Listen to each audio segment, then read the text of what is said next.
Okay, hello. I'm today reviewing for my Accounting 456 final, which is my auditing class. So I'm just going to quickly run through my final review sheet.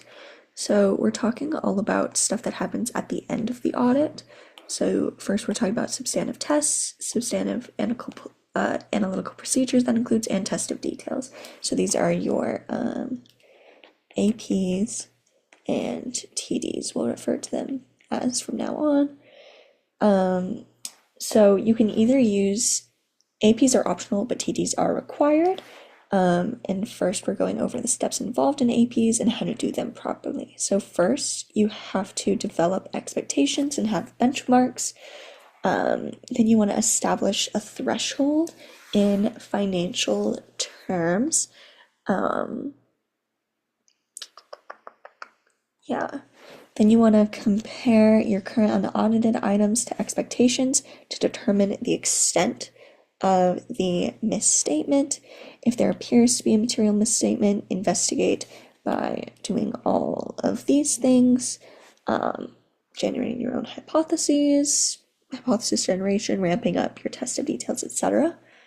And then APs for substantive tests are more disaggregated. When it's more disaggregated, it's a stronger test. And we're talking about reasonableness tests.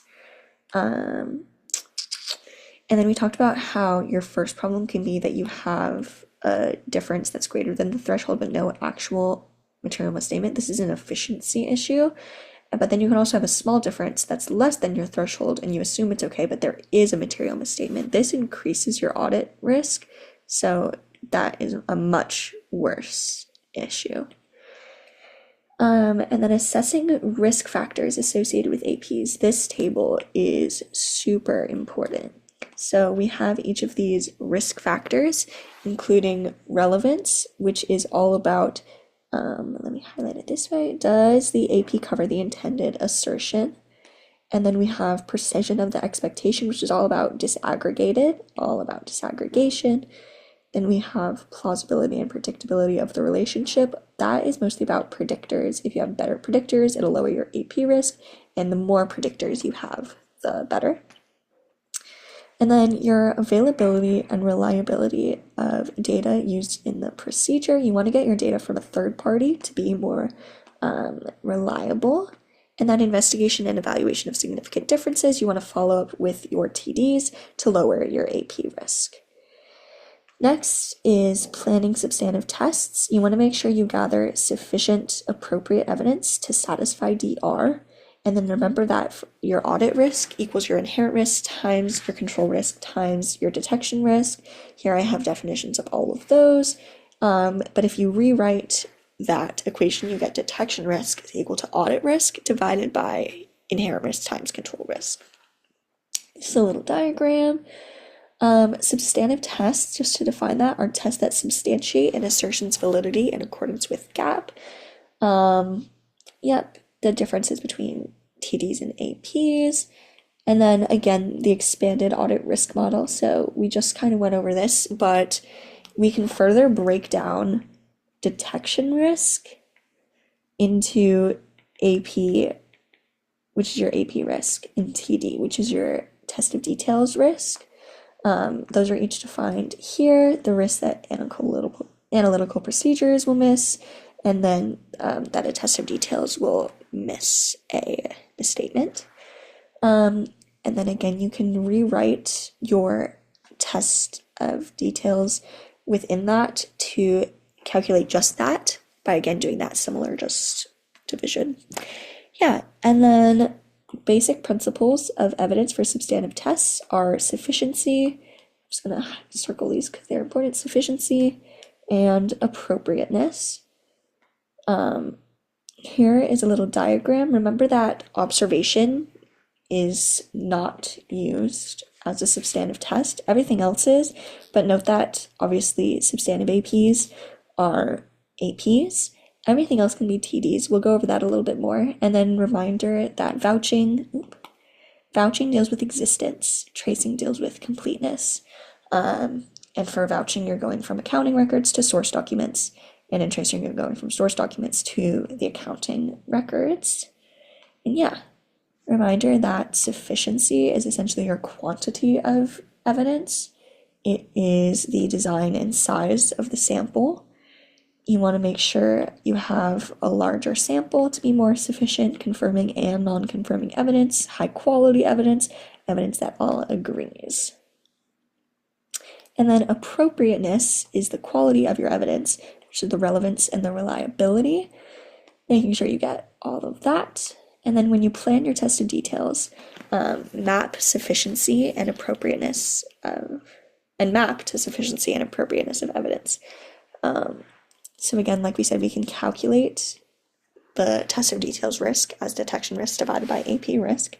And then you want to play around with nature, timing, and extent to satisfy the remaining risk. So nature is going to be the type of test, relevance and reliability / quality, timing, reliability, closer to yours is better, extent, sufficiency, more is obviously better.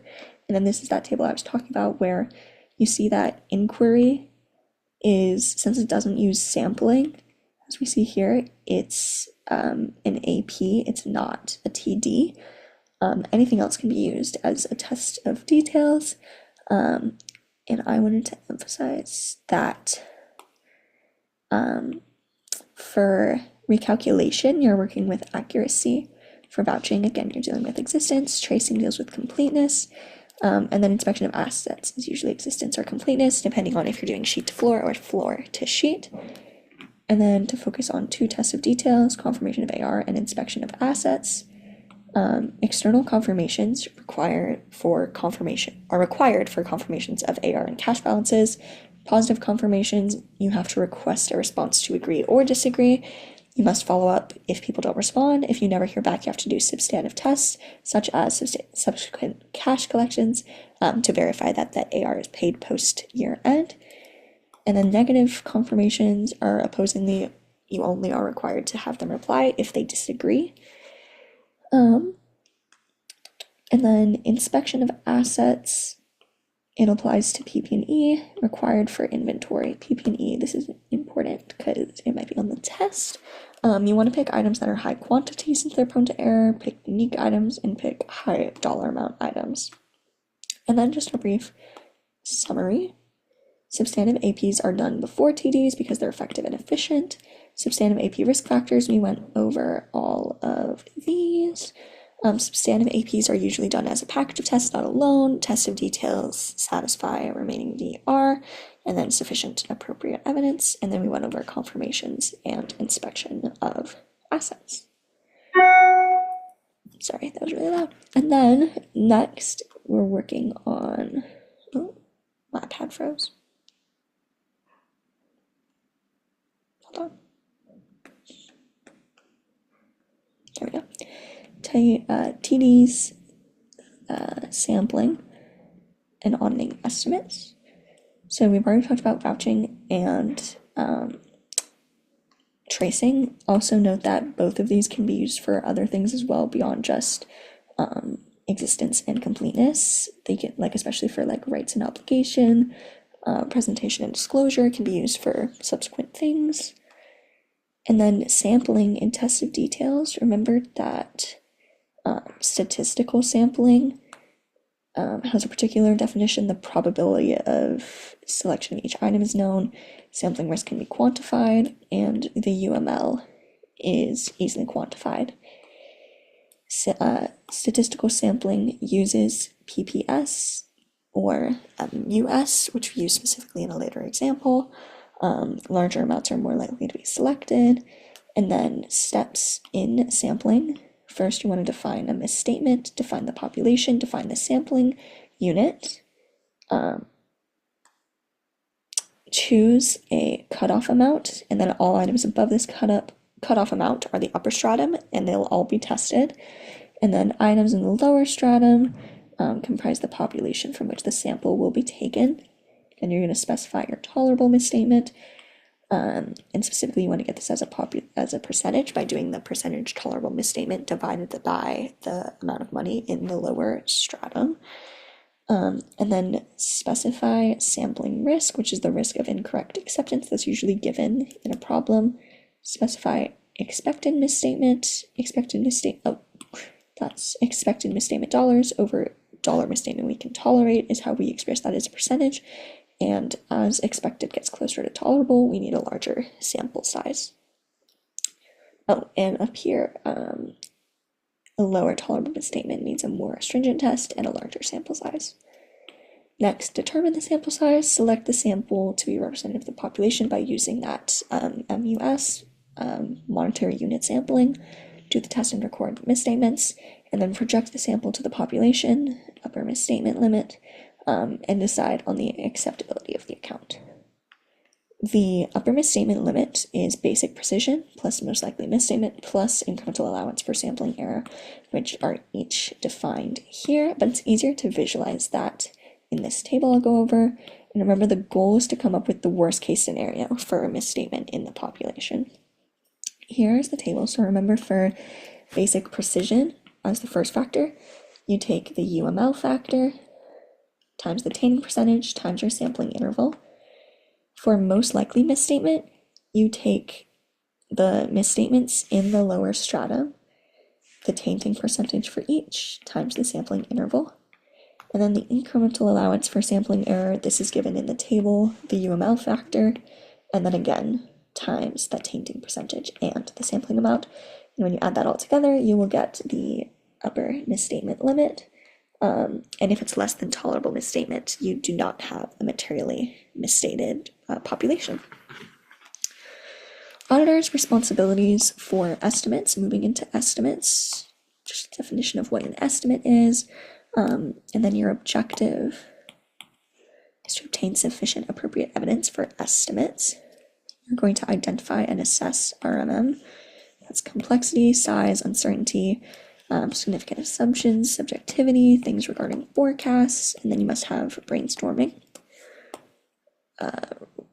Respond to the risk of material misstatement by testing the company's process. Develop an independent expectation. Evaluate things that happened after year end. And then evaluate results of procedures performed on estimates at the end of the audit. Now, talk a little bit more about end-of-year tests, which I started mentioning, and then substantive testing related to fraud. End-of-year testing at year-end, it can be busy, so mistakes can happen, timing mistakes, cutoff testing, timing of fraud, especially in revenues, key time period for earnings management, maybe harder to detect management override and estimates.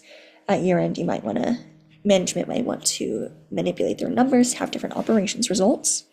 And then basics of fraud. Fraud is intentionally caused. It can be either misappropriation or misrepresentation. Fraud is very serious, causes a lot of issues for auditors. And then this we'll talk about later. Next, for aggregating results in materiality. Basics of materiality.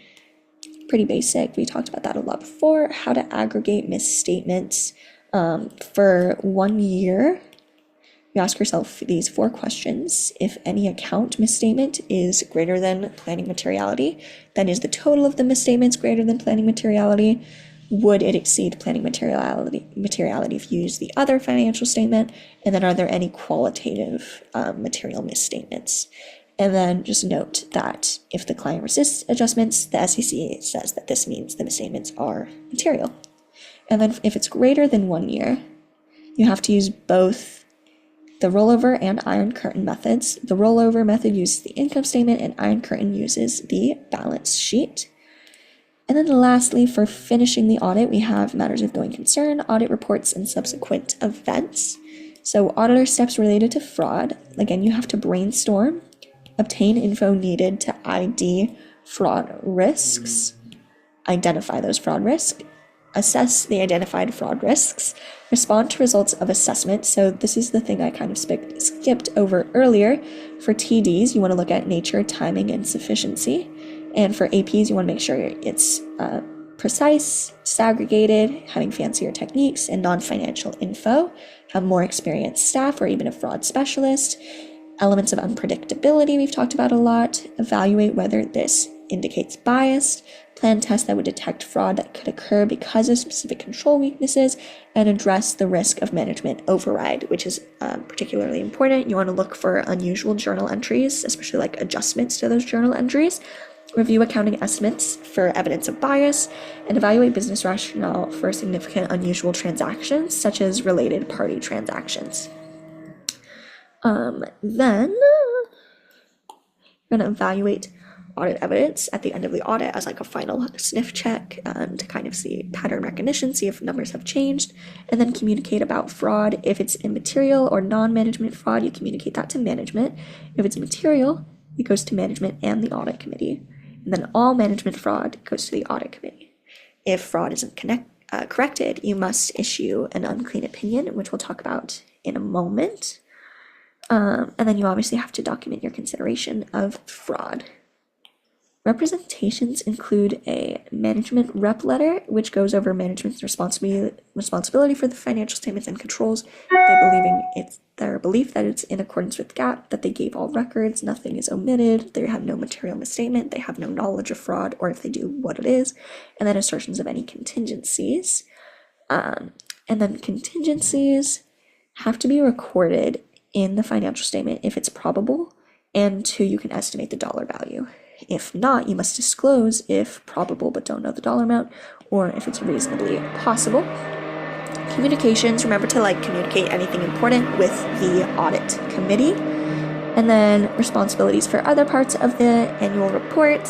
In subsequent events, just remember the difference between a type 1 subsequent event, which happens, the cause of it is before year end, and then a type 2 subsequent event, which happens after year end. If it happens before as a type 1, you have to adjust and disclose, whereas it happens after, you only disclose. Oops. And then there's also subsequent discovery of fact, which I'll talk about in a moment. A subsequent discovery of fact is when you find out if info is reliable and indeed existed at the date of the report. If it should have altered the opinion, ask the client to make a disclosure ASAP. If the client doesn't disclose, the auditor responds in a couple of ways. If a new financial statement is quickly prepared, the management must give a footnote that auditor refers to. If the subsequent period financial statement's about to be released, have the revision in there. And if revision will take a long time, the client must notify the public that the financial statement cannot be relied upon. Audit reports, we talked about the elements of that, but I don't think we'll really be tested on those. Just know about critical audit matters, which are matters rising from the financial statements that were communicated to the audit committee that are material and involved challenging, subjective, or complex auditor judgment. There are some modifications that do not change the opinion of the auditor, which include these, but more importantly are modifications that do change the opinion. The first one being a problem with subject matter of the audit or gap violation. This will either be a qualified or adverse opinion. Qualified if it's all good except for something, or adverse, which means do not rely on the financial statements. Factors are size, importance of the account, pervasiveness, and then gap violations include a bunch of things. And then if there's a problem with the audit itself, it'll either be qualified or a disclaimer. A disclaimer means we don't know, and this is based on your inability to follow standards, gathering insufficient evidence, and you can determine between these choices based on the nature and magnitude, pervasiveness, and if it's imposed by the client. And then again, we went over all of these and when each is used. Just gonna highlight that. And then going concern judgments, auditors are required to make those for each. Management must assess if liquidation is imminent. If not, assess whether conditions raise doubt about their ability to continue. What plans are there to alleviate these problems if it exists? If the auditor believes these plans will be effective, they don't have to have an explanatory paragraph, whereas if they do have a doubt, they do need an explanatory paragraph. Going concern judgments are hard to do for a lot of reasons, bankruptcy prediction models being one sophisticated way of doing so. And then there are problems with going concern opinions, and they have negative effects. Our explanatory paragraph does, such as violating debt covenants, negative market reactions, auditor dismissals, And then there also is a self-fulfilling prophecy where sometimes if a firm goes bankrupt and the auditor issued a going concern opinion, it's possible that the issuance of that going concern opinion is what made the bankruptcy actually happen, because it like made that happen. And then I'll just go over a few points, not in that, in the practice final exam that I wanted to remember. Not that. Remember that if you send out a positive confirmation but no one responds, because remember, for a positive confirmation you have to have a response from everyone. So like if someone doesn't respond, you have to use substantive tests to obtain evidence to reconstruct the account balance, such as like inspecting those subsequent cash receipts, or inspecting other documents. If you obtain data from a client, you want to make sure you test it for completeness and accuracy, test the controls over it, or even perform your own substantive tests on the data. If you hear something, kind of hear like she just heard this from the sales manager, you're going to want to make sure you perform a more reliable procedure, such as vouching to board of director meeting minutes. Remember that for plausible and predictable relationships, you want to use a lot of predictors, such as maybe a regression model that can use many of those. When you want to set TD risk, remember that you have to mess with nature, timing, and extent to make sure that your test is appropriate and sufficient.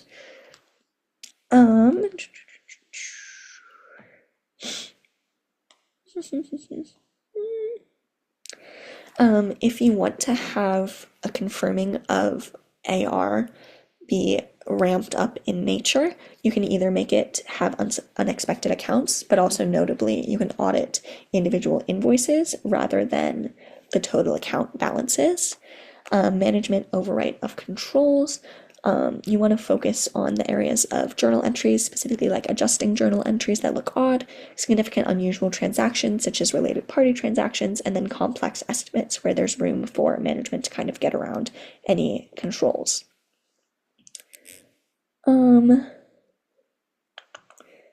Yep. Make sure that when evaluating a complex estimate and looking at significant assumptions, you want to make sure that those assumptions are consistent with economic and industry trends, that if management has specific plans that they're going to carry out, that management has the financial resources to do so and historically has performed either similar actions or has shown that they can follow through on those actions. And if those assumptions include a third party doing something important, make sure that the third party will have a high likelihood of actually taking that action.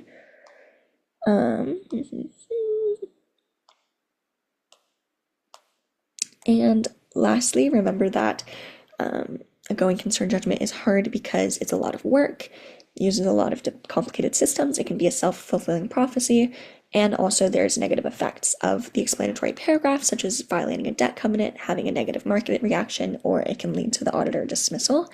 And then pieces of evidence that auditors can use, specifically thinking about bankruptcy prediction models and management's plans and seeing if those would actually adequately solve the issue.